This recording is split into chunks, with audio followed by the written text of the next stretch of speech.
et la société Péris, partenaire du rugby languedocien, vous présente Série Rugby.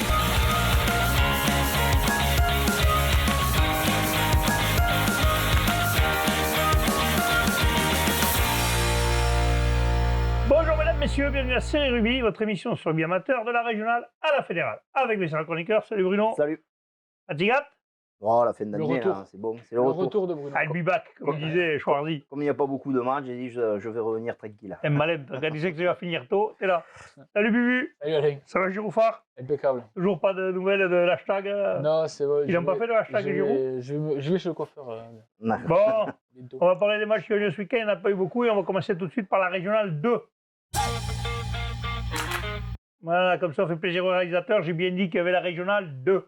Il n'y avait que deux matchs, c'était en régionale 2, la poule 1 et la poule 2. Donc la poule 1, c'était Saint-Gilles qui recevait Mende de Lozère, victoire de Saint-Gilles 21-18. 21-18 pour Saint-Gilles. Mende qui avait plutôt bien entré dans le match, en inscrivant 2 pénalités par leur buteur Jérôme Daré. Ce qui a un peu réveillé Saint-Gilles qui a monté d'un cran dans l'engagement, dans l'agressivité.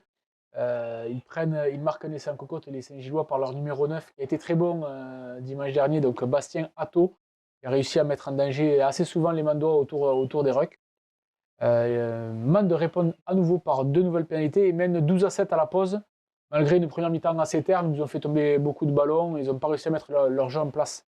En seconde période, ça recommence de la même façon, ils arrivent même à mener à 18-7. Et là, le match va changer, les Saint-Gillois vont vraiment monter le curseur, ils vont réussir à inscrire un essai à la 68e minute par Ferrer, pour revenir un peu dans le score, et un dernier par leur talonneur breton, litigieux, nous diront les joueurs de Mende, parce qu'apparemment le ballon était aplati sur le ventre d'un défenseur. Donc on quand tu dis c'est litigieux, quand c'est Saint-Gilles, tu dis ouais. On n'y était pas, on ne peut pas savoir. Il y a eu des mauvais gestes aussi, une morsure sur un joueur au sol. Bref, le rugby à l'ancienne, ça s'est terminé un peu. C'est le rugby à l'ancienne. C'était un peu chaud sur la fin de la rencontre. Par contre, bonus offensif et bonus défensif, c'est très ça. rare. Ouais, 3 essais pour Saint-Gilles et 6 pénalités pour Mende du buteur d'arrêt.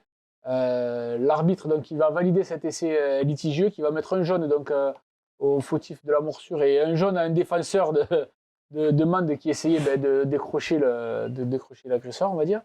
Et, de bien belle manière, apparemment, parce qu'il a pris un jaune.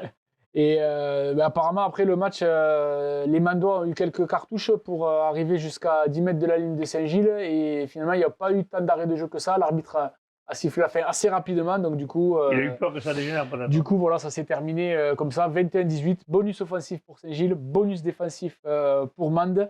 Saint-Gilles qui, du coup, remonte au classement parce que, du coup, ça les fait remonter à la 5e place. Qui fait un bon coup. Mende qui s'est quand même un peu bouffé le match tout seul parce qu'ils n'ont vraiment pas réussi à mettre leur jeu en place, ils ont été vraiment maladroits. Et Saint-Gilles qui a farouchement défendu son clocher, qui a réussi à ça gagner. fait revenir à 3 points de Muriel Tézan. C'est un bon coup pour Saint-Gilles. À noter un très bon accueil du président joueur de Saint-Gilles. Très bonne mentalité. Voilà, dit les gens de Mende. Il avait du mordant. Malgré ce qui s'est passé. Il avait du mordant. C'est pas lui. Malgré ce qui s'est passé. Voilà. Allez, on passe à la poule 2, messieurs. C'est PLM, Piège de Malpère, qui recevait Ouillan-Cuxac, 18-6. Là, il n'y a pas eu beaucoup d'essais, Bruno. Oh, 2 essais à 0 pour PLM dans ce match. Un match entre 2 équipes qui avaient vraiment besoin de points. Dans cette poule où le cœur du classement est très très resserré. PLM a dominé ce match, notamment par l'intermédiaire de ses avants, mais l'AOC a manqué peut-être un peu le coche.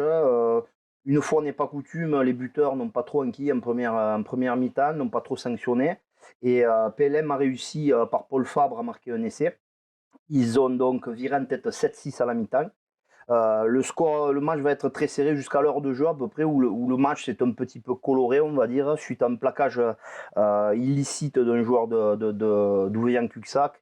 Il y a une petite explication de texte qui va se produire. Quelques joueurs vont aller se reposer, notamment 2 qui finiront le match sur cette action, avec 2 cartons rouges et un carton jaune de plus pour l'AOC, pour le fautif, pour le plaquage.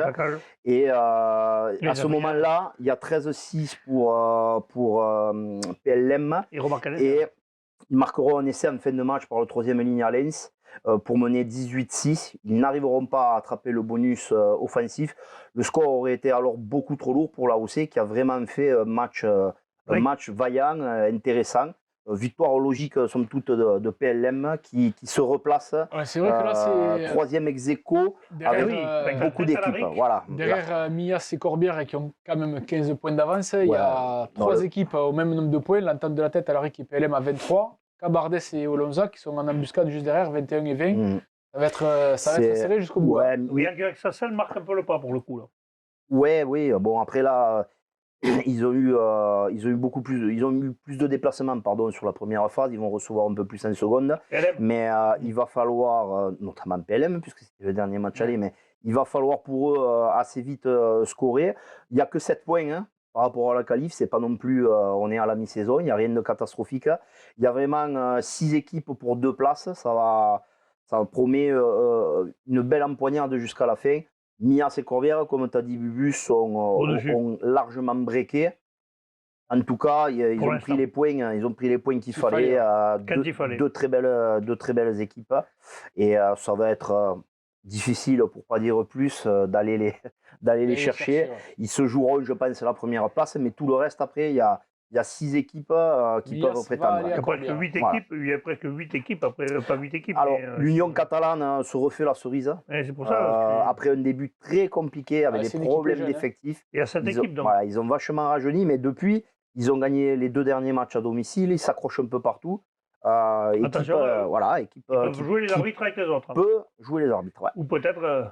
Ou mieux, voire plus. Ou mieux si jamais ils récupèrent quelques blessés, si affinité. Qui devaient être de longue durée et qui reviennent. Bon, ben ça sera tout pour cette émission. Elle a été courte, les résultats de match en même temps. Ça va, je me suis pas claqué sur la reprise. C'est tranquille. Bon, allez, on vous remercie. On se retrouve vendredi pour les matchs à venir. Inspirez bien sur tous les terrains. Ciao. Salut.